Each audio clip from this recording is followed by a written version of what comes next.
Hello friends, welcome back to my channel. तो आज की वीडियो में हम कुरान बुक का चैप्टर 60 सूरह अल मुम्तहिना को हिंदी में सुनेंगे। ए ईमान लाने वालों, यदि तुम मेरे मार्ग में जिहाद के लिए और मेरी प्रसन्नता की तलाश में निकले हो तो मेरे शत्रुओं और अपने शत्रुओं को मित्र न बनाओ कि उनके प्रति प्रेम दिखाओ, जबकि तुम्हारे पास जो सत्य आया है उसका भी इनकार कर चुके हैं। वे रसूल को और तुम्हें इसलिए निर्वासित करते हैं कि तुम अपने रब अल्लाह पर ईमान लाए हो। तुम गुप्त रूप से उनसे मित्रता की बातें करते हो, हालांकि मैं भली भांति जानता हूँ जो कुछ तुम छिपाते हो और व्यक्त करते हो। और जो कोई भी तुम में से भटक गया, यदि वे तुम्हें पा जाए और तुम्हारे शत्रु हो जाए और कष्ट पहुँचाने के लिए तुम पर हाथ और जबान चलाए, वे तो चाहते हैं कि काश तुम भी इनकार करने वाले हो जाओ। कियामत के दिन तुम्हारी नातेदारियाँ कदापि तुम्हें लाभ न पहुँचाएंगी और न तुम्हारी संतान ही। उस दिन वह अल्लाह तुम्हारे बीच जुदाई डाल देगा। जो कुछ भी तुम करते हो अल्लाह उसे देख रहा होता है। तुम लोगों के लिए इब्राहिम में और उन लोगों में जो उसके साथ थे अच्छा आदर्श है,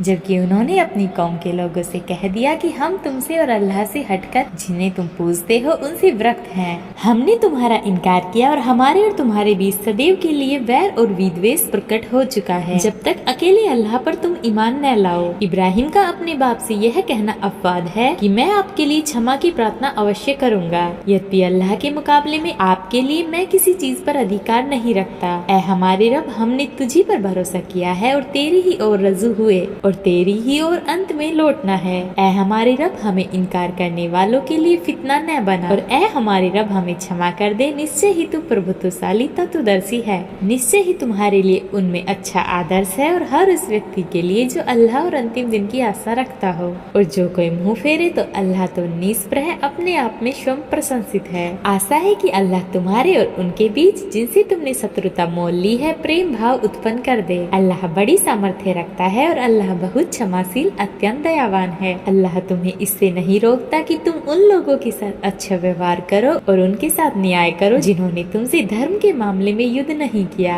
और न तुम्हें तुम्हारे अपने घरों से निकाला। निसंदेह अल्लाह न्याय करने वालों को पसंद करता है।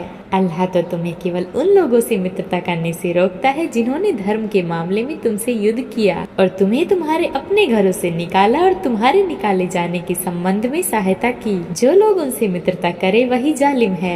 ऐ ईमान लाने वालों, जब तुम्हारे पास ईमान की दावेदार स्त्रियां हिजरत करके आए तो तुम उन्हें जांच लिया करो, तो अल्लाह उनके ईमान से भली भांति परिचित है। फिर यदि वे तुम्हें ईमान वाली मालूम हो तो उन्हें इनकार करने वालों अधर्मियों की ओर न लौटाओ। न तो वे स्त्रियां उनके लिए वैध है और न वे उन स्त्रियों के लिए वैध है। और जो कुछ उन्होंने खर्च किया हो तुम उन्हें दे दो और इसमें तुम्हारे लिए कोई गुनाह नहीं कि तुम उनसे विवाह कर लो, जबकि तुम उन्हें मेहर अदा करो। और तुम स्वयं भी इनकार करने वाली स्त्रियों के सतीत्व को अपने अधिकार में न रखो। और जो कुछ तुमने खर्च किया हो मांग लो और उन्हें भी चाहिए कि जो कुछ उन्होंने खर्च किया हो मांग ले। यह अल्लाह का आदेश है, वह तुम्हारे बीच फैसला करता है। अल्लाह सर्वज्ञ तत्वदर्शी है। और यदि तुम्हारी पत्नियों में से कुछ तुम्हारे हाथ से निकल जाए और इनकार करने वालों अर्थात अधर्मियों की ओर रह जाए, फिर तुम्हारी नौबत आए तो जिन लोगों की पत्नियां चली गई है उन्हें जितना उन्होंने खर्च किया हो दे दो और अल्लाह का डर रखो जिस पर तुम ईमान रखते हो। ऐ नबी, जब तुम्हारे पास ईमान वाली स्त्रियां आकर तुमसे इस पर बेअत करेगी, वे अल्लाह के साथ किसी चीज को साझी नहीं ठहराएगी और न चोरी करेगी और न व्याभिचार करेगी और न अपनी औलाद की हत्या करेगी और न अपने हाथों और पैरों के बीच कोई आरोप घड़ कर लाएगी और न किसी भले काम में तुम्हारी अवज्ञा करेगी, तो उनसे बेअत ले लो और उनके लिए अल्लाह से क्षमा की प्रार्थना करो। निश्चय ही अत्यंत बहुत क्षमाशील अत्यंत दयावान है। ऐ ईमान लाने वालों, ऐसे लोगों से मित्रता न करो जिन पर अल्लाह का प्रकोप हुआ। वे आखिरत से निराश हो चुके हैं जिस प्रकार इनकार करने वाले कब्र वालों से निराश हो चुके हैं।